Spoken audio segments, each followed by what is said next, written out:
Hello, welcome to the Candidate Forum, sponsored by the Marin Promise and the League of Women Voters of Marin County. My name is Linda Deere and I'll be your moderator. With me as timekeeper is Nancy Bell. We are both members of the Marin chapter of the League of Women Voters. The four candidates here with us tonight are running for 3 seats on the Marin Community College Board of Trustees.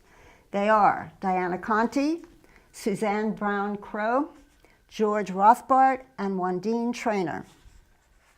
Robert Orvitz isn't with us today, but he has asked that we read the following written statement.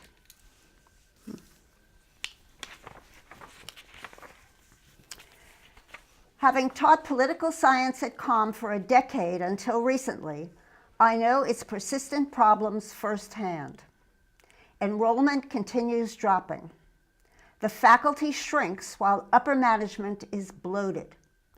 Bond revenues are wasted on poorly constructed buildings, sweetheart contracts, and leases. The college is distracted from its mission. I have a plan. I have served on the Faculty Senate to make collaborative changes with faculty, staff, and administrators. I helped grow enrollment by creating one of the first COM middle school classes. I have uncovered wasteful bond spending on the Lagunitas School District's Bond Oversight Committee for the past 3 years. If elected, my priorities will be to grow enrollment by making COM the first fully tuition-free community college in California, attract and retain students by turning the underused IVC campus buildings into inexpensive faculty, staff, and student housing, expand joint BA programs with the CSUs, expand lifelong learning and academic transfer programs, reduce costly, bloated executive management, stop wasteful bond spending, end sweetheart construction and leasing contracts, such as with the Jonas Center, promote collaboration with students, faculty, and administrators, end faculty and staff layoffs, course cancellations, and punitive student drop policies, and diversify the curriculum to meet the needs of the diverse student body. Andrew Cullen will not be participating in this forum. Each candidate here has been invited to make a 2-minute opening statement. We'll begin with Diana Conti and then proceed to Suzanne, George, and Wandine. Diana? Hi, I'm Diana Conti, and I'm running for re-election to help safeguard and expand our positive direction and really move the College of Marin from good to great. I had a clear vision when you first elected me in 2009. We had a lot of hard work to do, but we got our house in order. And now every initiative I wanted to see implemented is fully on its way to being realized. We have 13,000 students, including 1,500 high school students who are co-enrolled for college credit. Beautiful campuses built for today's educational technology. Win-win staff contracts. A new vision for IVC, and that campus is finally being revitalized. Strong financial base and multi-year fiscal planning. Partnerships with businesses such as Kaiser for career technical education. 2.3 million raised from donations and grants, and 60% of our students receive financial aid. Bachelor degrees offered in partnership with Sonoma State, and a productive board that works effectively with the community. I stand by my track record as a trustee and draw on my expertise as a longtime nonprofit CEO. I'm excited for our future and dedicated to making sure all of COM students get everything they need to succeed well into the future. And I ask for your vote. Thank you. Hello, my name is Suzanne Brown-Crow, and I'm running to be a trustee at the College of Marin.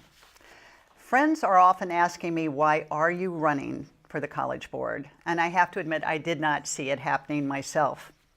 But the truth is, I'm excited about the opportunity to be part of such a vibrant place that plays such an important role in our community college. I've been knocking on doors for a long time now, and I can't tell you how often I hear, "Oh, I started my college degree there. It was fantastic." Or, "My high schooler is taking a class there now, and he's really getting excited about education for the first time." Or then there's Lou that I see when I'm out walking my dog, who can't wait to tell me about his jazz class. We are so lucky to have this gem.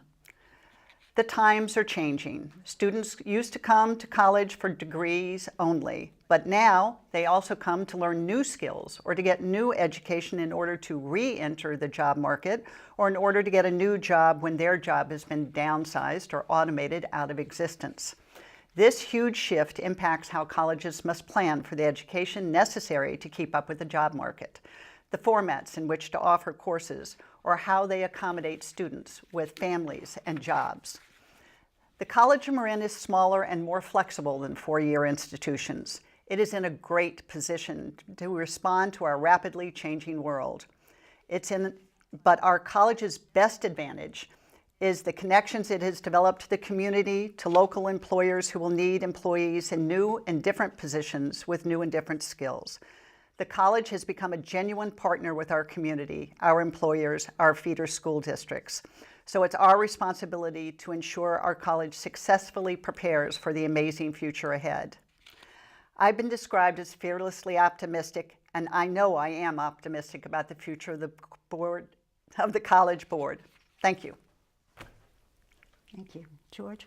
Oh, okay, hello. So I'm George Rothbart, and I'm an adjunct professor of mathematics at the College of Marin. Like so many of my students, I'm the first one in my family to go to college and the first to get an advanced degree. My mother and father fled Europe during the Holocaust years and came to the United States literally empty-handed, and they started over. And they understood better than anyone those values that today we call diversity and equity. And they taught me that even during the darkest days, there are millions and millions of good people in this world, and I should try to be one of them. So after graduating from high school, I earned my Bachelor of Science degree at Harvey Mudd College and went on to earn a PhD degree in high energy physics at Stanford. I studied under 3 Nobel laureates, and the thing I recall most vividly is that for all the praise and recognition the world afforded them, they were all very modest and humble men, and I learned something from that. I started a software business, got married, had 2 sons, and then on the 9th of August in 1994, I moved to Marin, and we made it our home. So last month I started my 25th year in Marin. 2014, the chair of the math department here at COM invited me to teach 2 sections of algebra, and since then I've taught more than 700 students, and I've adopted the values and the culture of the college. It's a privilege to teach and mentor my students, young men and young women who reach for the stars. In seeking to be a trustee, I hope to give all of the students of our college what I give to my classes every day, skills and knowledge and wisdom and hope for the future. The mission of the college is to deliver quality education to all students and to be of service to the community. Every trustee on the board is there to assure that the students and the citizens of this community that mission gets accomplished and gets accomplished well every day. Thank you. Thank you to the League of Women Voters and the Community Media Center of Marin for this opportunity to speak directly to the voters of Marin. I am Wandine Trainer. I am an incumbent. I'm seeking your vote to be re-elected to the College of Marin Board of Trustees. At a time when our national politics is a constant source of tension and ugliness, a simple stroll through either of College of Marin's 2 campuses reminds me of why I am involved in politics. It's our students. Our students are real people with names, families, dreams, struggles, and aspirations fueled with determination to achieve goals. I can't think of an elected office that one can have more of a direct impact on someone's life at a critical time than a community college trustee. As someone determined to make a difference in the world and make it a better place for everyone, it is indeed a dream job for me. I am proud of the leadership I have provided in promoting and guiding the College of Marin's transformation over the past decade, and I know I have the skills, expertise, and common sense to lead College of Marin into the next decade. A bit about me: I grew up in Marin. I've been practicing law in this county for 3 decades, and I've served on many boards, including having served as president of 10,000 Degrees, Marin County Bar Association, Planned Parenthood of Marin, just to name a few. Between law school and college, I was a VISTA volunteer, meaning I was a volunteer in service to America. I am proud of all that College of Marin is doing to provide the programs and courses to people of all ages with all levels of education who come to the College of Marin to develop new skills and to pursue opportunities for continual learning. Education is society's equalizer, in my opinion, and it is critical that we create opportunities for those who have yet to achieve their full potential. Our entire community benefits when everyone is able to achieve their educational and career goals. College of Marin is a place that makes that possible. I look forward to answering the questions. Thank you. Thank you. Now for the questions. The candidates will each have 1.5 minutes to answer. To be fair, I will rotate the order in which they respond to the questions. We'll begin with Suzanne and go to George, Wandine, and Diana.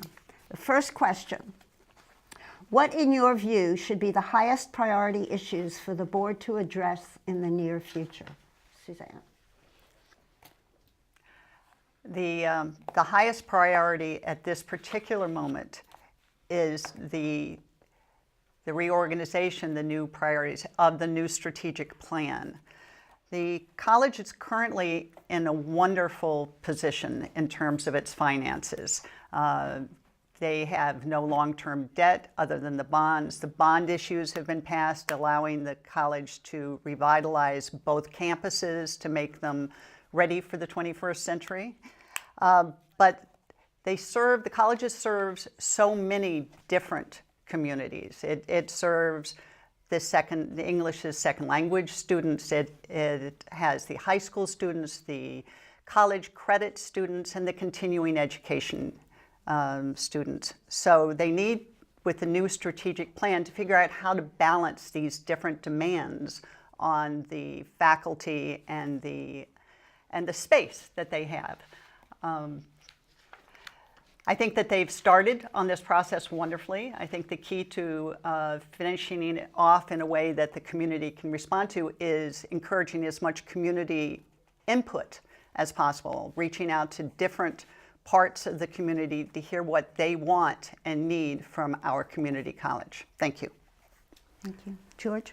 Yes, so first priority, we must put the Bolinas Marine Biology Lab back into service. The lab has the potential to educate hands-on science in more than a dozen STEM disciplines. The lab needs to be restored to be a safe, modern, and beautiful addition to the college and the Bolinas community.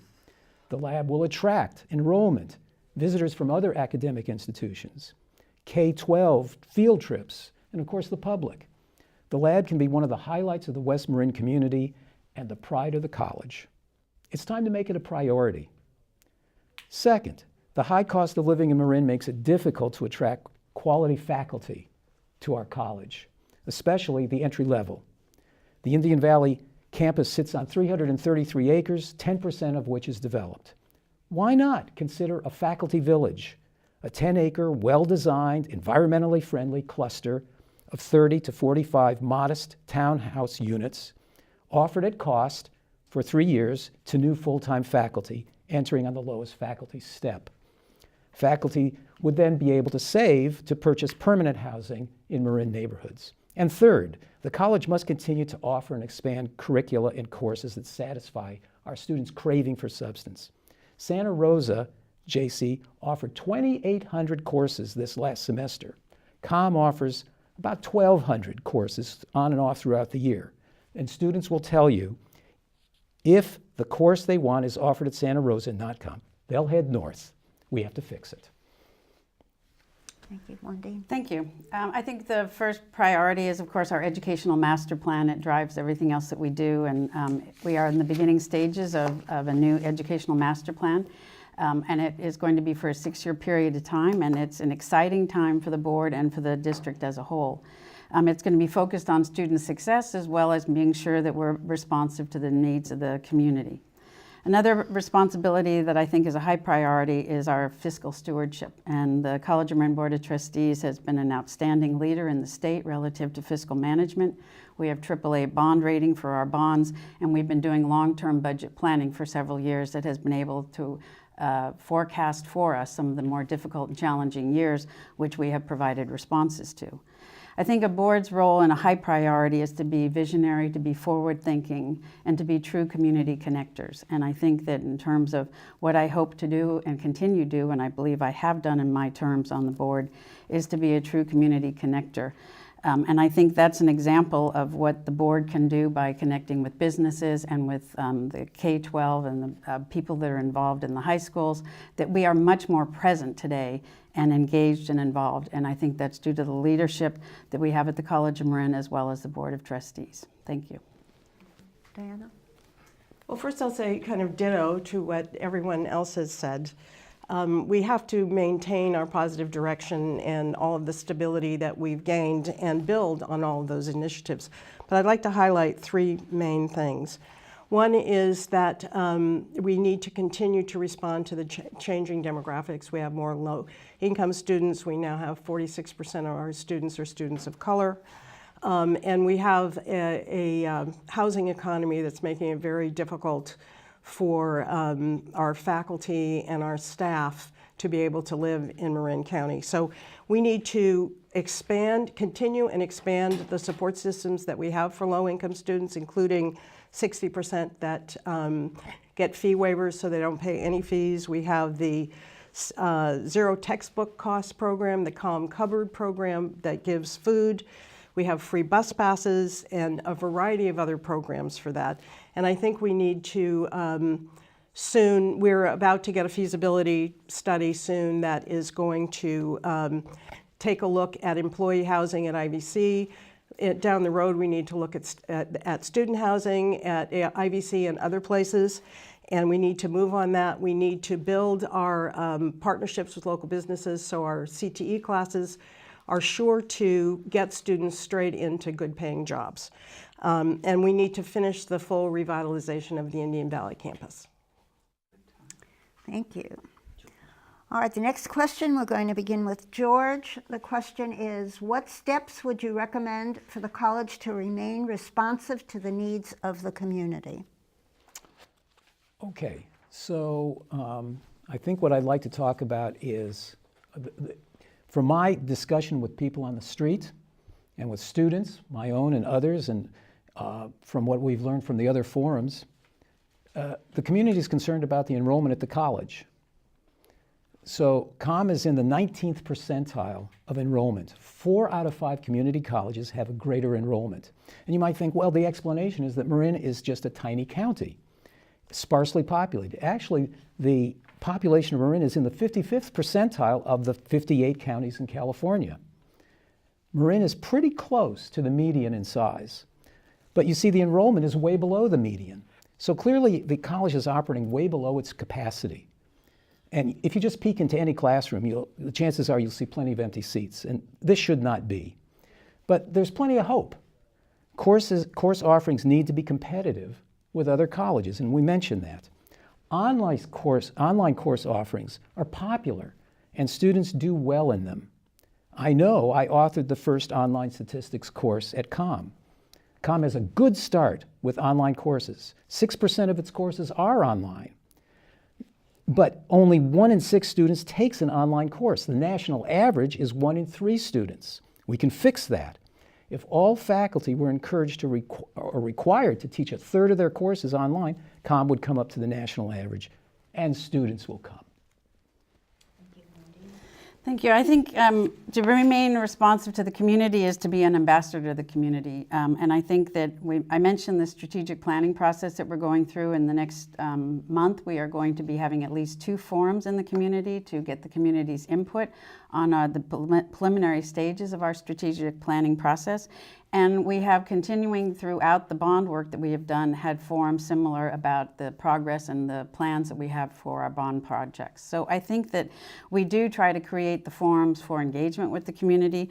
I think it's not always well attended because I think people don't go to meetings like we used to 10 and 20 years ago.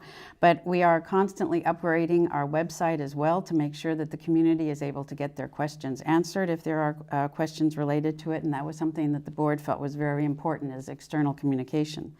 Also, the board members participate in Marin County Office of Education events with other school trustees and superintendents. We are making sure that the College of Marin is at events and our presence is known so that they are aware that we are a partner with the K-12 districts. And I think that also the College of Marin, when we did a poll many years ago, found that a very high percentage of households, and I think was indicated by Suzanne in her walking, we are a high-touch institution. Most people in the county either have taken a class at College of Marin or know a family member who has, and they know the importance of it, and I think keeping that engagement is important. Thank you. Thank you. Diana? Well, first let me say that I think it is our job as trustees to make sure we have a robust vehicle always for getting community input. It's been a focus of mine and a priority of mine since I was first elected, and the college has come a long way in terms of working more collaboratively with the community since I was first elected in 2009. The revitalization of IVC really took place with very focused and deliberate partnership with that community to make sure it was going to serve that community. I'm on the steering committee of the Friends of IVC. I work to advocate for more community input on the selection of the architect for the new academic center and more community input on the bond projects, and we continue to use those things. We're expanding now with our educational master plan to make sure that we have focus groups with high school students and parents, and we're working out in that way. We have worked with different user groups for different things for the bond project and different things. It is now our standard procedure to get input from the key stakeholders in the community before we make our major decisions. Thank you. Suzanne? It is imperative that the trustees and other members of the COM community as appropriate reach out to the community, and they are doing a great job in doing this. I participated as a community member in a number of forums prior to getting interested in running for the board. The college has many different user groups, and they need to find a way or different ways to reach out to each of them. My husband and I have been involved in sports in the Nevada school system for almost 25 years, and we've been lucky to talk to the families and to the high school students for all that time and to listen to what they want. And it has been enlightening. Like I said, also, as Wandine brought up, I've been walking now for at least 6 weeks, and I have made a practice of talking to each household about what they want out of COM. I think that the master plan so far is awesome. I think that the full expansion of IVC will drive more students to IVC. We do need to expand different ways to make classes available to students. Both times, those who work may need to have classes in the evening or to be able to access them online. Thank you. The next question, we're going to begin with Wandine. The question is, how would you assess the condition of college facilities today? How would you like to see campus renovation proceed? Wandine? Well, I think it's appropriate. I'm the first one to answer that one. When I first came on the board, the facilities were abysmal, and it was because we didn't have the funds to deal with it, and also that there was a perception that it would not be possible to pass a countywide bond.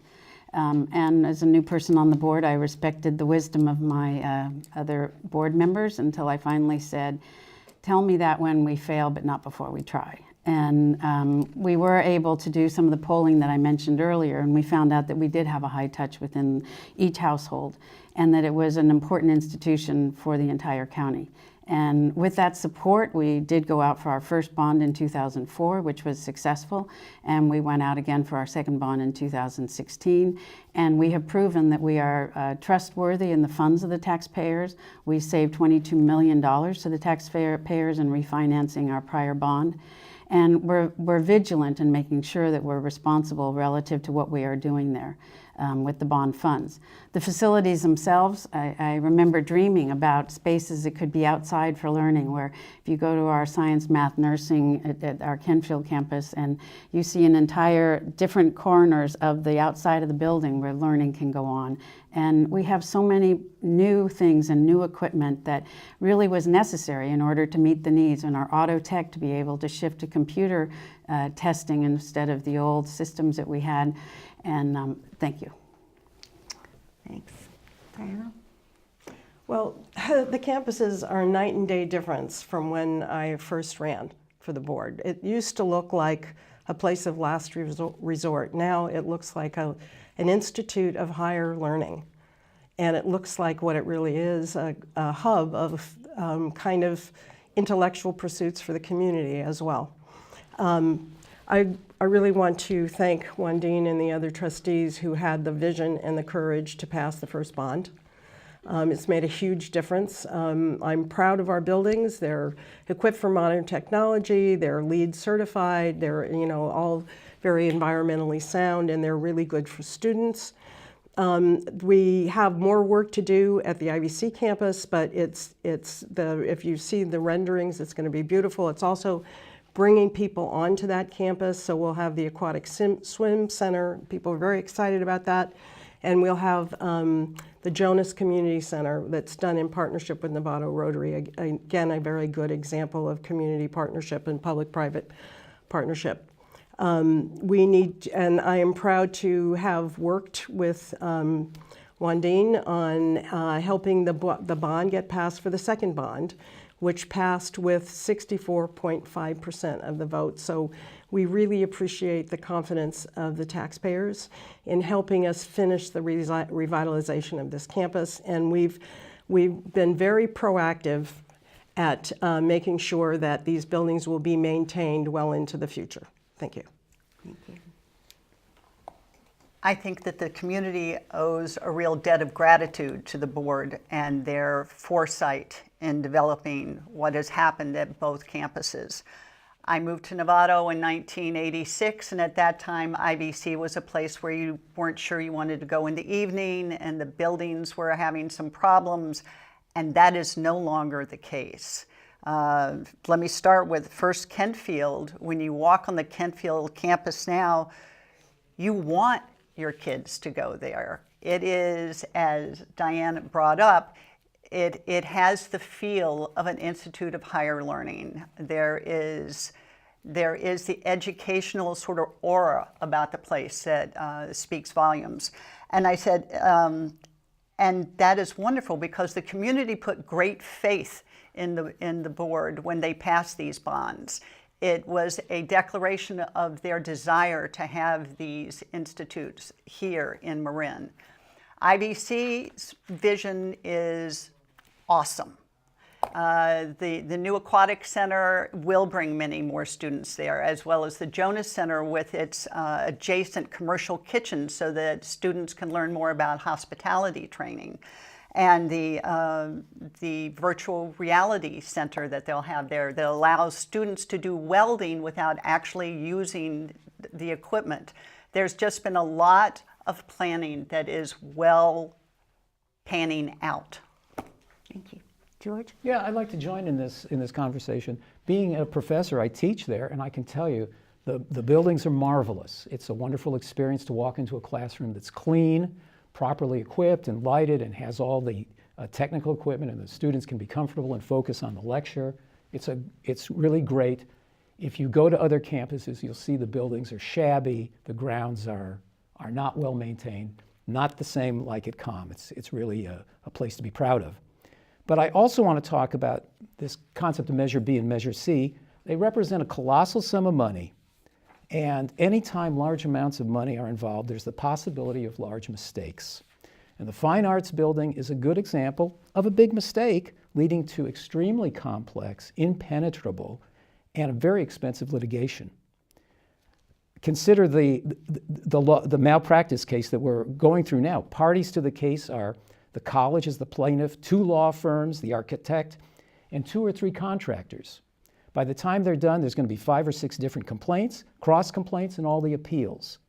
And it's a shame, because if somebody has to pay for all this litigation, it's calm, and that may be the cost of, and it may be that the cost of the lawyers will end up being as much as simply repairing the building. So I advocate for contracts that have built-in mediation or binding arbitration that remove the nightmare of protracted, never-ending litigation. Every dollar wasted on litigation is a dollar taken away from educational programs. Thank you. The next question, we're going to start with Diana. The question is, how would you assess the financial health of the college? What recommendations do you have to maintain or improve this status? The financial health of the college is extremely good. We have a AAA bond rating. We have balanced budgets. We have multi-year fiscal planning. We have our planning has included looking at projections for probably what is an inevitable economic downturn. So we're looking far into the future, and we are working really diligently to make sure that we still give people good salaries. We take care of maintenance of the buildings. We take care of all of their needs, but at the same time, we're balancing that with long-term stability. We now have reserves of about 10%. And we have been able to put money aside to pay off the retiree health pension debt. So I think we're in very good shape. There were some questions before about having a deficit. That's just a paper thing that is a result of the fact that we took money out of the operating budget, put it into reserves to pay down the pension debt, so that money shows up on the balance sheet. So we have a balanced budget, we're in good shape, and we're very, very diligent about maintaining the stability and the long-term viability of the college. Thank you. Suzanne? When I first got interested in the College of Marin, I took the time to go through the books. I have an MBA in accounting and finance, and actually am sort of a nerd about things like that. And I was amazed at the quality that they have put into their financial planning at COM. The finance guy that they brought on board took them over 5 years from an A- bond rating to an AAA bond rating, and their last bond sold out in 11 minutes. That speaks volumes to the financial stability of the college. The annual budgets, they run a 5-year budget where the first year is tightly planned, and of course the further you go out, the less certain the future is, so those aren't so locked in, but the budgets are absolutely balanced. I am impressed that in this county, where every day you read about the disasters that are happening to different organizations about their pension liability, that COM has actually put it aside, lockboxed their funds for both the pension and healthcare liabilities for retirees. The college has put itself onto a firm financial footing that allows them to expand the educational offerings for their students, and the citizens put their trust in the right place. Thank you. George? Yes. Yeah, our finance office, under the direction of Vice President Nelson, has done a superb job of drafting proactive budgets. Since 2014, budgets are designed to forecast future revenues and liabilities based on a future 4-year indicator. And the strategy is working. Last year in this, Santa Rosa JC cut 500 jobs. The Peralta colleges in the East Bay are facing hiring freeze, and rescinding recent pay raises. The Tamalpais School District is cutting $3 to $4 million every year from its spending for the next 4 years. The Novato School District recently laid off 12 employees. What about COM? Our college is the only public agency in Marin to have no long-term debt. Our assets exceed our liabilities. We continue to hire for vacant positions, and all our employees are receiving annual pay raises. Because we're a basic aid district, we receive 40% more revenue than a district that receives state allocation. The current 2% per year growth in property values will yield an additional $2.5 million of revenue. Our budget includes a 2.7% cost of living adjustment for salaries and benefits. The budget for this coming year expects a small deficit of 2%, which is forecast to be reversed in 2020 to show a net surplus of about $500,000. Forecasts out of 2020 predict similar surpluses, and I'm not going to support any program or policy that puts our financial house in peril. Thank you. Wandine? Well, I think you've heard that College of Marin's financial house is in order, and we are indeed a model for the rest of the county and for the state. We have been doing our multi-year budget forecasting since 2014, and I think it's fair to say for recent events in the Dow, this is taped a little earlier, I'm not sure, but yesterday we lost 850 points. And that's the exact thing that the board was looking to and making sure that we were prepared for economic downturns, particularly at a time when we have significant increases in our pension for PERS and STIRS contributions.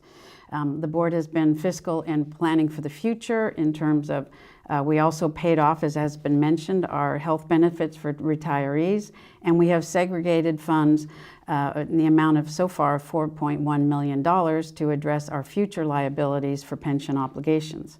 We do have indeed the most aggressive reserve policy in the state for good reason because of our basic aid status. And as has been mentioned, we are actually only one of 4 community colleges in the state that has AAA bond rating. I think in addition to our overall budget management, we are also good stewards of the taxpayers' dollars for the bond funds.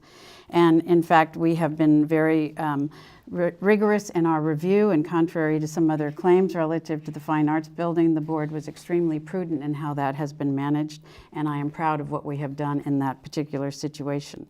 One of the risks we have is with the recent tariffs and with some of the fires as how we're going to be able to manage that. Thank you. Thank you. The next question, we're going to start with Suzanne.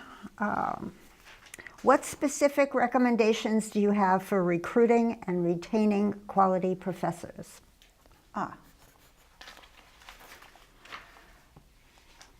The College of Marin had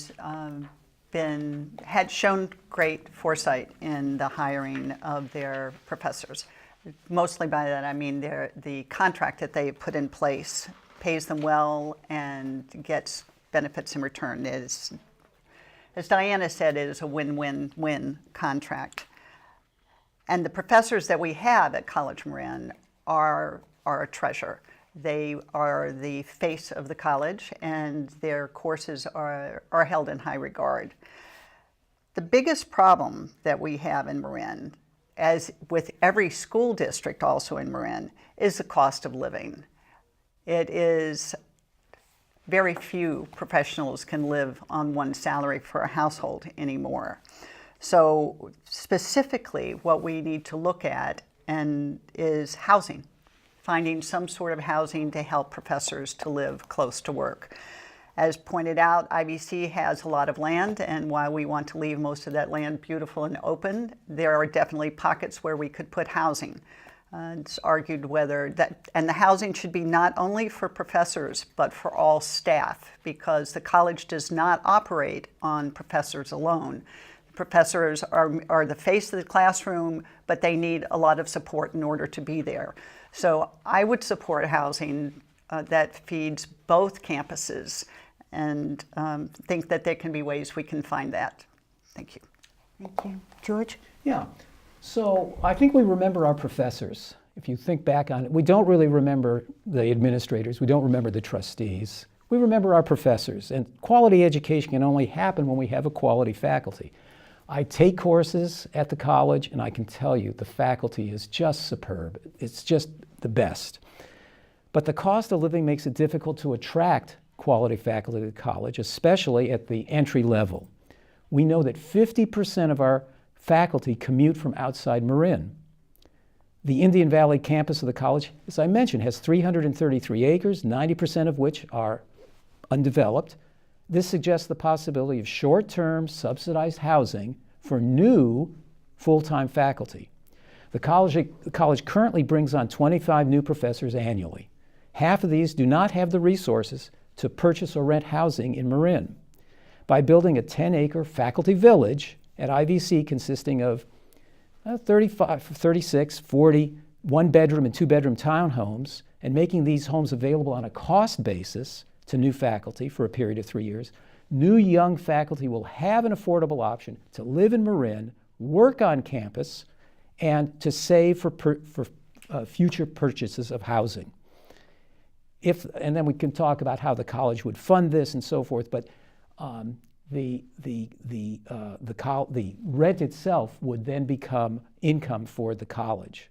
Any approach would require involvement and consultation with the community and with the collective bargaining unit and with the private sector. Wendy? Thank you.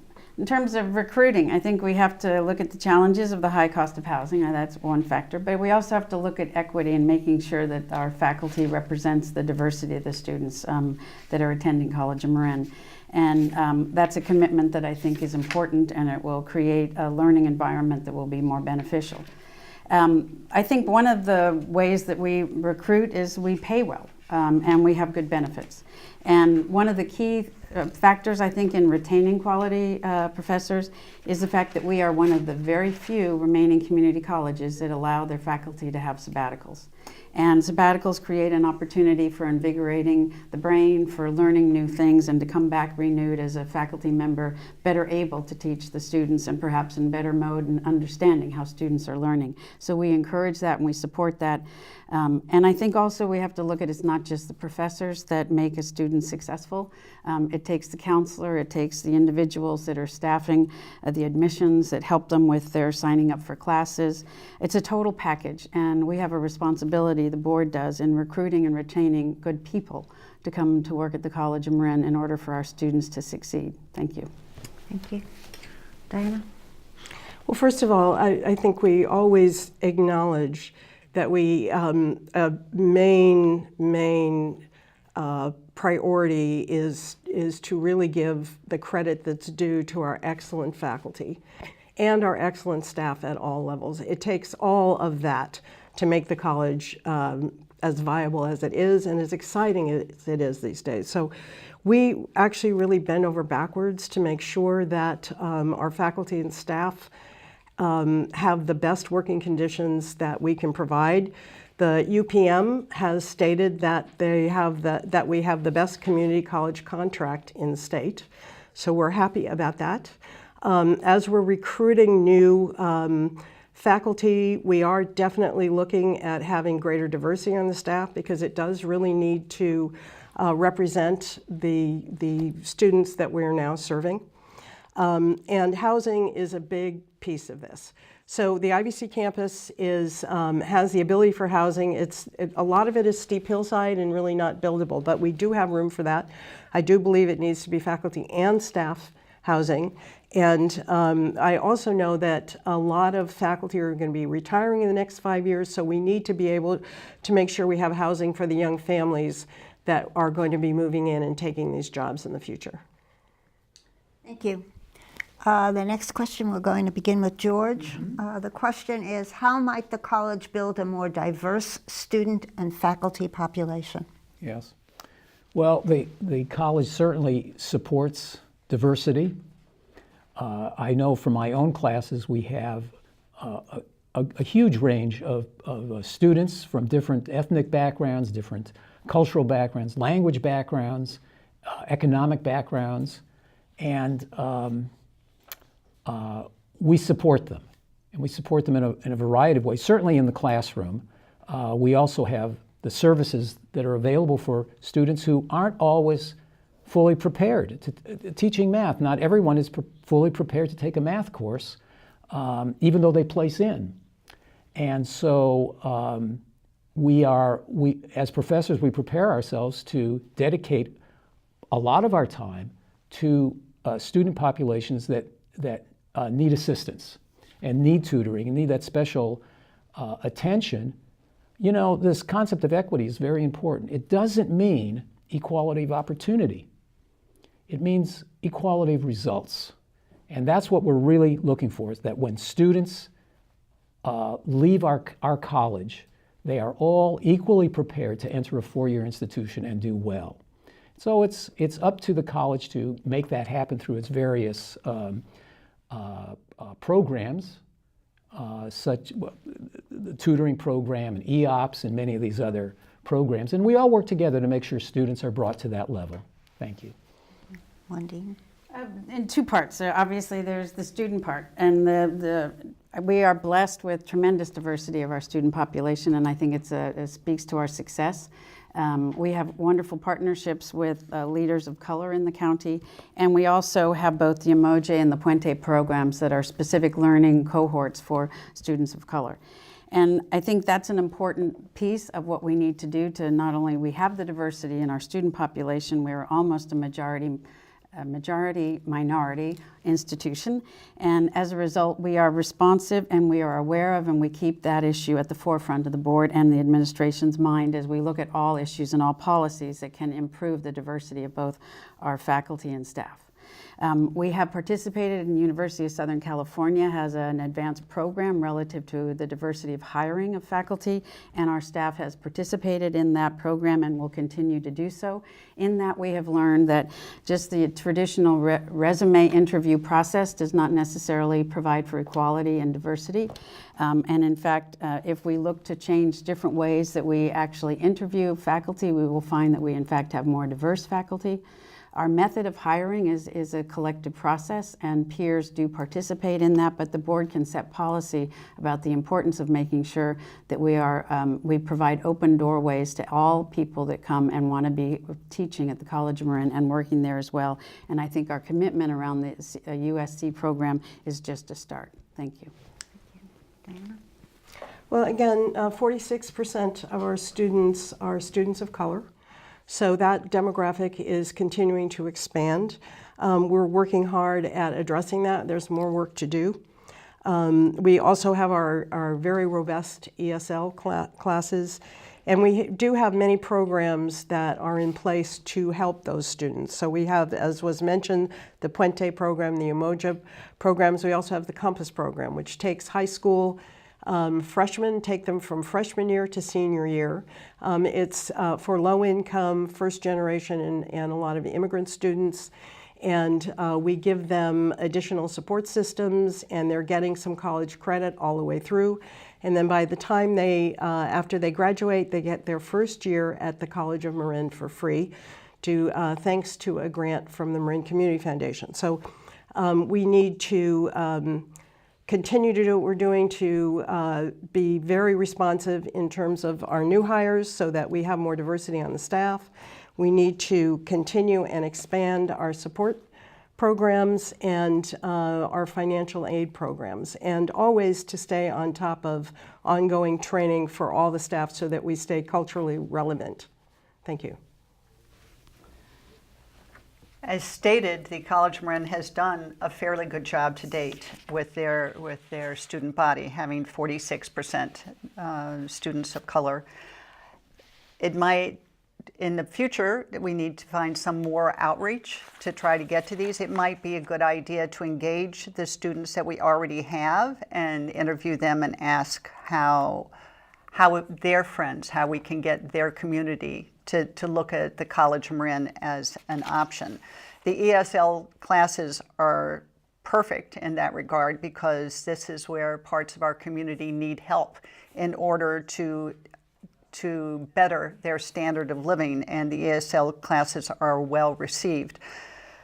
These students tend to be lower income, so we do need to continue the programs we already have in terms of food support and tuition support and book support. Those programs are all wonderful.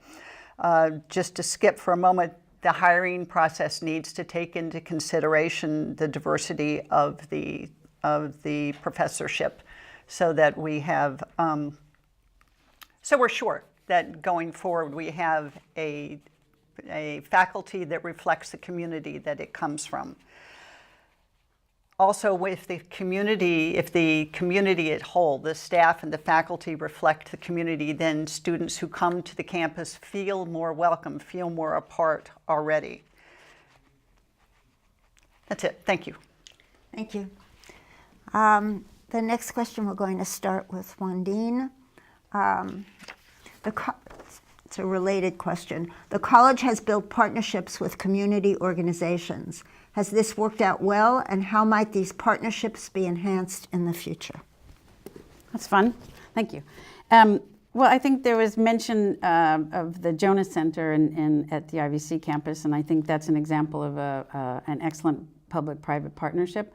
And I'm sure others at the panel today will speak more deeply about it, but I think it's an excellent example of an organization within the county that wanted to create something for their members and then realized that there could be a much broader group of people who could benefit, and the college itself is going to be the primary beneficiary of this partnership.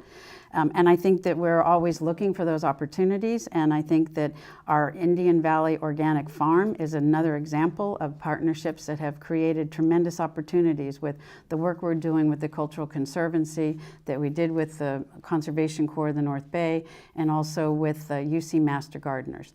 I think it's a true example of what we have done both in the past and we have plans to do in the future.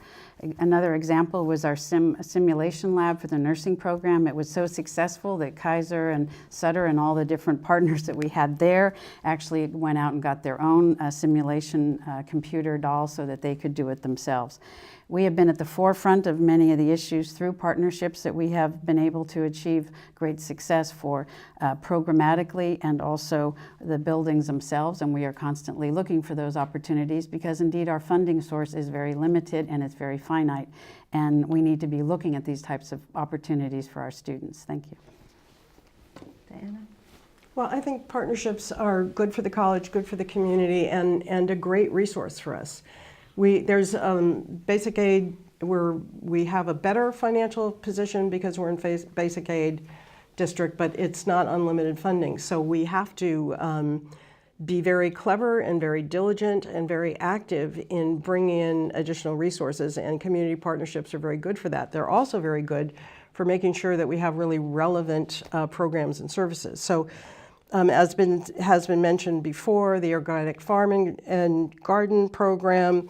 We have a great partnership with Kaiser for healthcare training for career technical education that's actually leading to people getting into jobs right away.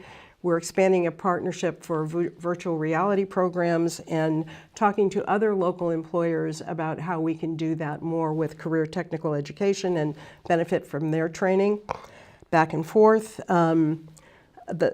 We have partnerships with organizations and councils like Marin Promise, the Marin Community Foundation, a lot of different things that enable us to expand our reach and increase our resources and make sure that we're relevant to what this community needs and what all of our students need. Thank you. I think the College of Marin has done a great job in its partnerships to date. It's the wrong light. As mentioned, the Jonas Center at IVC is going to be beautiful. It's going to seat 300 people. It has a commercial kitchen attached. We could not have built this without the help of the Rotary, but it's going to be a terrific asset for COM. 2 years out, there's already a wedding book to have there, and I've got to say that the location will be gorgeous. And the organic farm at IVC is also wonderful. So there's something to be said about buildings or pathways to be done in coordination with businesses. But I think the other thing which we're talking about is partnerships with local employers so that we can work or tweak our course offering so that the students can go out and find well-paying jobs right away. There are a number now of, not tech, but certificate programs in auto parts, auto building, rebuilding, so that they can go out and get jobs, or carpentries. I think that we can have roundtables with employers that could be helpful, perhaps on a regular basis, and that this should include the local unions, because they also have an interest in having trained apprentices. If we could have apprentice programs coming through COM, I think that would be helpful. Thank you. George? Yes, our principal and primary function of the college is to provide quality education for all students. But a secondary priority is that the college is to serve the community. We have an open campus. Anyone in the community can walk onto our campus and enjoy all the services that the college offers. So in that way, that is one way that we serve the community in a general sense. But we also want to encourage partnerships with community organizations. I was, just yesterday, I had a nice long talk with Mary Jane Burke, who heads the County Office of Education. And we talked about this concept of how do we integrate K-12, particularly the high school, junior, and senior levels, with what's going on at the college, and to draw students in and get them to see what college is like, and really that the college experience is a very cool experience when you're on campus. So I think that's one kind of partnership we want to continue to nurture. There's also this partnership with private industry, which I think is very important. A new program that popped up this last year was the hospitality program that was initiated by the hospitality industry coming to the college and requesting that we educate students to have skills in the hospitality industry. And that's worked out spectacularly well. So we want to continue to work with community and business. Thank you. Thank you. The next question, we're going to start with Diana. What are your thoughts on improving student enrollment in the college? Okay, well, time to start? Yes, please. We have a variety of initiatives that we're doing that I think will help, and we need to continue that. We have very strong partnerships with high schools now, which is why our average age for credit students is now 26. It's gotten way down on that. We have much better partnerships. That's a great way to increase enrollment in the college, at the same time that as the buildings are modernized and we make sure that things such as our career technical education are really things that people see as a way to get good jobs as well as good transfer courses, that it's making the college a very attractive way to get an affordable education for their first 2 years, or to upgrade their skills for employment on a different path. As we grow the IVC campus, we will be bringing in more North Marin students. The IVC campus, we're committed to making that a self-sustaining campus so that it has all the transfer classes that are needed. We can begin to draw students away, North Marin students who are now going to the Petaluma campus. We can draw them now back to IVC. That will help. I think we need to look at more bilingual capability. Our partnerships with businesses is going to help with CTE. And as part of our educational master plan, we are doing focus groups with high school students and parents. Thank you. I think that's great. What they are doing to start the ball rolling towards increasing enrollment again is wonderful. One of the main sources for increased enrollment in the future is Novato. Novato has half of the K through 12 students in Marin, but it only accounts for 19% of the College of Marin students. With the revitalization of the IVC campus, it will bring students to both the IVC and the Kentfield campus because they will see it as a viable alternative. In the past, when we've gone to IBC, as I stated earlier, it didn't look like a place you wanted to go. That is not going to be the case any longer. And students will be seeing what's happening at IBC because the Aquatic Center is a real hub in Marin. And they will be going there for events, and we'll see it as a possibility, and we'll go. The partnership with the local schools along these lines is of paramount importance. We need to have tight relationships with counselors. We also need to have, as much as possible, forums where we can have parents and students starting in freshman year. Like I said, there is the program that brings students from their freshman year to come, but then in the junior and senior years, students that we didn't catch earlier, just to show the economic advantages that can be had from having either a 2-year or a 4-year degree from the College of Marin. It's going to be, with the costs being what they are these days, parents are excited. Thank you. Thank you. George? So, as I mentioned before, the college is not operating at full capacity. And as I mentioned, if you go into any classroom, not any, but many, you'll see empty seats in classes. As long as the college has places at the table, we ought to search out and find students. And there's 6 reasons to expect an improvement in enrollment. One is Assembly Bill AB 705. I know this is kind of a technical issue, but this bill specifies a much shorter 2-semester path in both English and mathematics for transfer level students. More students will be able to place into English and math courses and reach transfer level in a much shorter time. AB 705 becomes the law in January 2019. You can expect enrollment and retention to go up. We talked about K-12 articulation programs, and I mentioned my discussion with Mary Jane Burke yesterday. Articulation with Sonoma State to teach at the junior and senior levels at the college in business administration, that needs to be expanded to include other departments. We definitely need to offer more transfer levels, liberal arts and STEM courses that are competitive with that other college up north. We should take a look at short semester classes, pop-up classes, online classes, and classes in skills that are robot-proof. And lastly, I just want to say, let's reopen the marine biology lab to attract students from everywhere. Thank you. Wendy? Thank you. Well, we certainly want College of Marin to be the go-to place for Marin High School graduates. Right now, 1 in 5 of Marin High School graduates come to the College of Marin, and we have a goal of making that 1 in 3. We are the best economical deal that anyone can get for getting their 2 years under their belt, and certainly no one asks you where you went for your first 2 years, they just ask you where you got your degree. And what we learned from Berkeley is that the students that are in their 3rd year, College of Marin transfer students do better in that 3rd year than some of the students that started out at Cal because of the learning environment that's created at the College of Marin.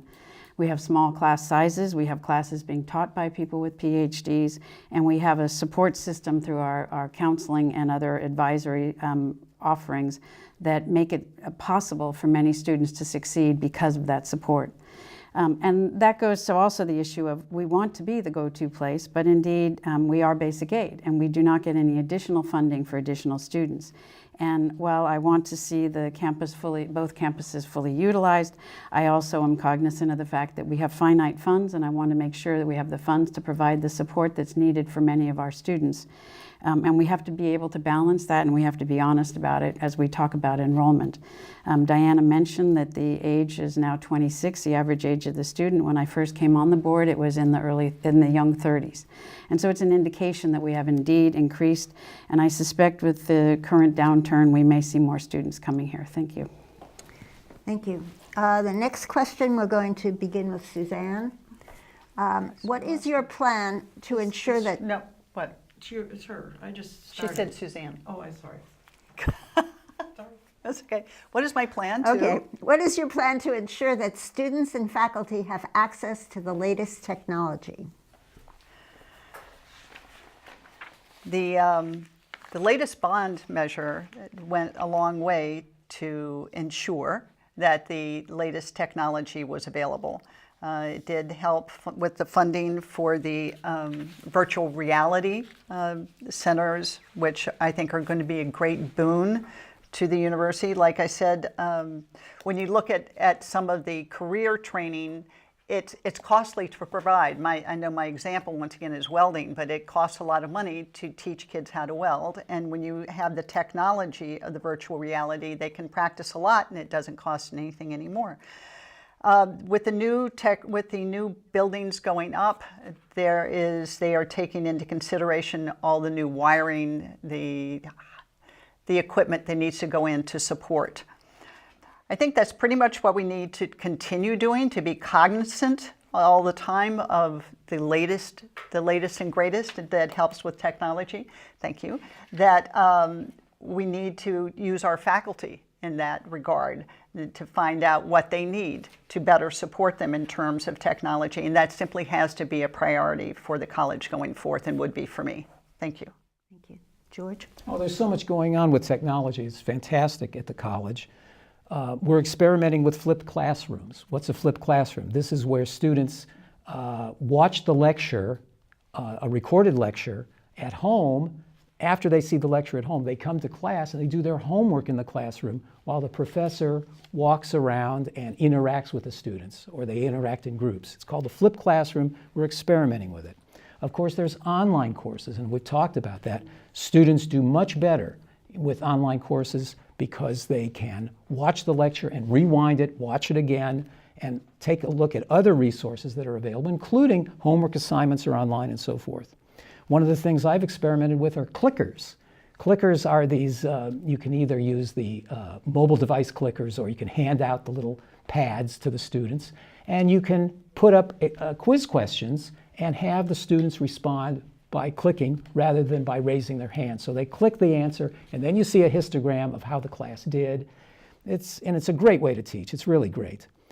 I think one of the best things we can do, and I know I come back to this over and over again, but the Bolinas lab can be instrumented with high-tech sensors.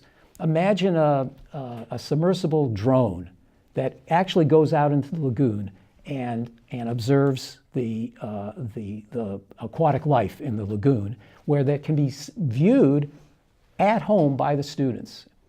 Thank you.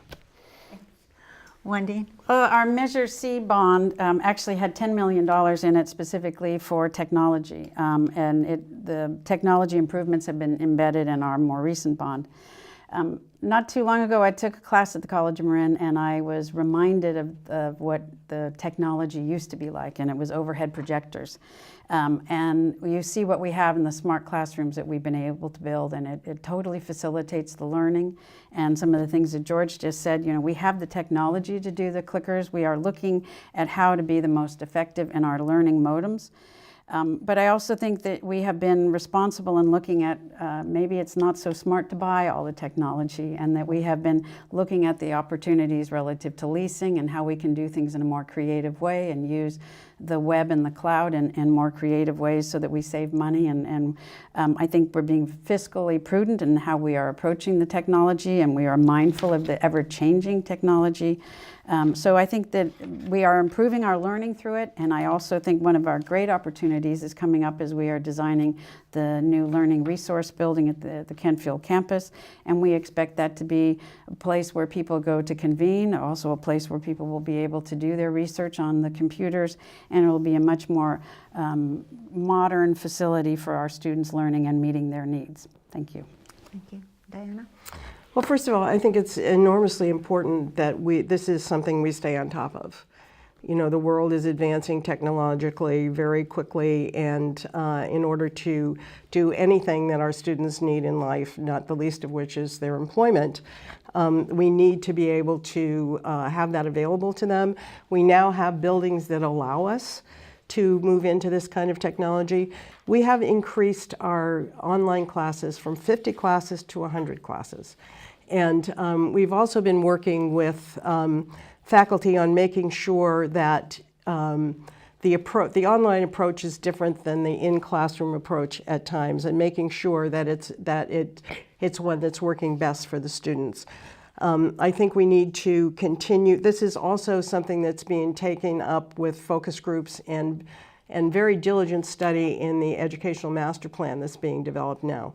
So we need to reach out to students, we need to reach out to faculty, we need to do all the things we're doing in the educational master plan to make sure that we're staying on top of that. I think we'll probably would benefit from ongoing advisory groups in this area so that we're making sure that we really stay on top of it. Thank you. The next question will be the last question, and we're going to start with George. What do you see as the major challenges in providing a tuition-free community college education in California? Okay, let's talk about free tuition. So I want you to keep in mind that 60% of COM students have a Board of Governors tuition waiver, and another 20% receive grants and scholarships to cover their tuition. A community college education is already free for 80% of our students. And if you want to propose a tuition-free system for all students, there are going to be serious entailments and unintended consequences to make the college completely tuition-free, not the least of which is this is a completely regressive solution. Students that are most able to pay tuition contribute nothing. And I would ask, does that sound right to you? Because it doesn't sound right to me. However, I would consider tuition-free for the first semester for first-time students who can demonstrate a need. The purpose of this is to give students a chance to experience college, to take advantage of counseling and other developmental benefits, and to grow in self-discipline and learning skills and really get hooked on COM. It's a free sample marketing approach, like when you go to Costco, to enhance enrollment and get the word out that education at COM is superb and superior in every way, and it's a really cool place to be. Thank you. Thank you. Wendy? Thank you. Well, it's been mentioned that we already have a significant support system for most students. There's also a current legislation that is referred to as AB 19, and it's the College Promise. That would be a statewide bill, but what that also requires that the students carry 12 units. And it's not realistic that our students could carry that level of commitment because most of our students work. But those students that George just mentioned, if 80% are actually receiving the Board of Governors waivers and they have support through our scholarships, we really are meeting that challenge. And I think that I also would echo that as a basic aid district, we need to be mindful of being good stewards of the resources, and we have to make sure that we are able to fund the programs that we want to support. And so in doing so, I think there are ways that we have looked at and want to be creative and make sure that all our students succeed. And in doing so, we also look at those the most vulnerable. And we have put resources into having what's been mentioned earlier by Diana about the College of Marin cupboard. And we also have free books. And we have a built-in support system that could be greater, sure. But it would also mean that we are able to take care of the whole student with the greatest need. And I think that's the reflection of the board's policy direction, that we need to make sure that we are supporting all of our students, and some of our students have greater needs than others, and we have to balance that as we look at free tuition. Thank you. I believe community colleges were free prior to 1986. I think that it is an enormous concern that when the tuition went from $26 a unit to $46 a unit, it got much harder for students who are working to be able to afford community college. And that did, and I do believe that statewide, that then led to decreased enrollment as a result. We've been able to offset some of that with the variety of financial support systems and fee waivers that we have. I do think it needs to be, this is something that's set by the legislature. The current legislature did not see that as a priority. There will be a new governor. I don't know if whoever is a new governor will have that as a priority or not, but I think we need to advocate at the state level for a variety of smart measures, whatever that ends up looking like, to make sure that everybody has ready access to this educational opportunity that takes into account that most of these students have to work. So it's going to take them longer, and you have to pay attention to what that's going to mean for them. I also think we need to take a look at the exorbitant cost of textbooks and why that's allowed to happen at the statewide level. It's that the cost of textbooks are so out of line with the cost of where you buy a book on Amazon. Thank you. You got me off on the textbooks there. It's hard to remember. In a perfect world, we would all have free access to all the education that we wanted to take. I would love to see that happen someday in the far-off future, where any student of any age could take any class they wanted. But as has been mentioned many times, we need to be good stewards of the limited resources that the college has. I commend the board in the amount of support it gives to low-income students. The fact that so many of them have tuition waivers and grants is a boon. These are the very students who need the education the most, and we need to do everything we can to help them, which means that those who have the ability to pay should do that so that the resources are then available for those who cannot pay. As we said before, there are many costs to going to college, not the least of which is that it takes time, and time away from work, which you need to earn the money in order to live, especially here in Marin. It would be great if we could expand the college cupboard to provide more food. I think that we need to look in the future when we're talking about providing workforce housing for the college, if we could provide some housing for students, some small rentals, perhaps some sort of dorm system might be looked into. Thank you. God, that minute went Thank you. And that concludes the question portion of our forum. Before the candidates make their closing statements, here is some useful information about the election. Election day is Tuesday, November 6th. If you wish to register to vote, or if you've moved since the last time you voted and need to re-register, you may register anytime online, or you may mail your change as long as it's postmarked prior to October 22nd. Vote by mail requests must be received no later than October 30th. If you go to the League of Women Voters Voters Edge website, that's voteredge.org/CA, and enter your street address and zip code, you'll be able to see your own ballot, links to the candidates, issues, ballot measures, and other information about the voting process itself. This is a great tool to help make sure that your voting plan is in place.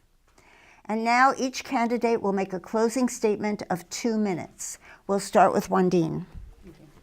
Well, I started with thanking the League and the Media Center. I also want to thank my colleagues of the candidates that are here for a very civil and engaging political season that we have shared. I also want to thank the voters and the people that have taken the time to watch this TV audience tonight for your willingness to get informed on this important election. In 2016, I was recognized for my community service when I was inducted into the Marin Women's Hall of Fame. The following was said about me. Wandine has an internal compass for equality and justice that never wavers, and she has contributed to our community and to those most in need for more than 30 years. It is that compass for equality and justice that strengthens my desire to continue serving on the College of Marin board. I know that lives change when individuals enroll in the College of Marin to pursue dreams for a better life for themselves and their families.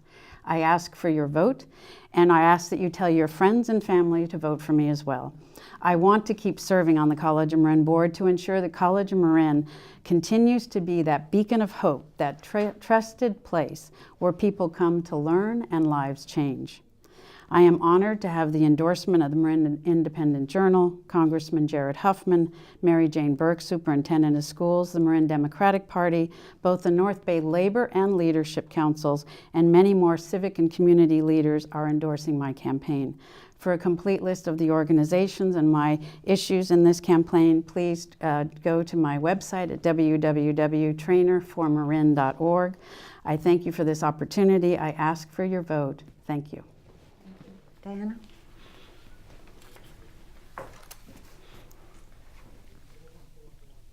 If I'm reelected, I promise to always work as hard as I can for students of all ages. The College of Marin is truly becoming all that I knew it could be, and our students will continue to have a better future because of that. I will always work to keep our house in order and make sure we adapt to modern technology and education, provide career technical education that leads to good paying jobs, offer lifelong learning courses that are geared to the interests of Marin County residents, embrace diversity and effectively adapt to our changing demographics, expand financial aid programs and scholarships, be a community resource hub, and find the way to revitalize the Bolinas Lab. I will also work to make sure we always work in collaboration with the community. I've been endorsed by the Marin Independent Journal, Congressman Jared Huffman, former Congresswoman Lynn Woolsby, State Senators Mike McGuire and Jerry Hill, all 5 members of the Board of Supervisors, many City Council members, the Marin Democratic Party, North Bay Leadership Council, Marin Association of Realtors, Marin Professional Firefighters, Marin Building Trades Council, North Bay Labor Council, Marin Women's PAC, Marin County Young Democrats, Nevada Democratic Club, and many other organizations and individuals. Students need an affordable path to achieve success, and we're all better off when everyone has a chance in life. It's my commitment to help make sure that happens. I ask for your vote, and I ask for your help to make sure our students get everything they need. Thank you. Suzanne? Thank you. I want to thank the League of Women Voters and the Media Center for today's forum. We all know the importance of an informed electorate, and to that end, I also want to thank the voters who are taking the time to watch this. I'd like to tell you a little bit about myself. I graduated from Duke University with a degree in psychology at a time that demanded activism, and I took that full forward. I moved to New York City and worked at the United Nations, where I learned from experts how to solve problems collaboratively, a skill which has served me well. When my children were young, I volunteered in the schools. As they grew older, I worked on community projects. When my youngest started college, I went to Hastings and got my law degree. So I know the value of going back to school to get new skills for new jobs. I've lived in Nevada for 32 years and am deeply involved in our community. The changes that have and are coming to the College of Marin are wonderful. I have seen the revitalization of IVC, and the new offerings that will be there will bring new students to both campuses. I want to see that momentum continue. In the course of this campaign, I have knocked on over 1,000 doors so far and have spoken to numerous citizens and listened to their ideas about what is important to them with the college. It's been a great experience, if a little hard on the feet, and I would recommend it to everyone. I'm pleased to say that I have earned the endorsement of the Marin IJ, the Association of Realtors, the Marin County and Nevada Democrats, the Women's Political Action Group, Congressman Huffman, retired college trustee Brady Beavis, and many others. Please go to my website, suzanneforcollegeboard.com, and read more about me.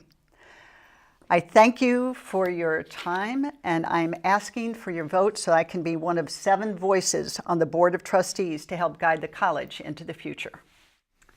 Thank you. George? Yes, so today we've touched on many topics, and I'd like to conclude by making some pledges to you, the voters. The first pledge and priority is to do no harm. The current board has done an excellent job in many areas, and they are to be commended for it. I come to the board to honor the work that's been done and to collaborate to improve our college further and to introduce and champion new ideas to take the college forward into the future. I pledge to work for the restoration of the Bolinas Marine Biology Lab and beyond that for an ecological reserve on the IVC campus. I pledge to support new programs and expand successful ones to bring greater enrollment to the college, working in concert with the County Office of Education. I pledge not to support any program or policy that puts our financial house in peril. I pledge to advocate for binding arbitration in all contracts going forward to eliminate the horror of generational litigation. I pledge to bring to the board the viewpoint of faculty, and secondarily as a student, that the quality of our educational product is always rightly understood and advanced. So I want to thank the League and to the viewing audience for giving my candidacy a hearing. Thank you. And that concludes our forum. Thank you to the candidates for participating, to Nancy Bell for timekeeping, and to all of you for watching, and most importantly, for voting. Thank you.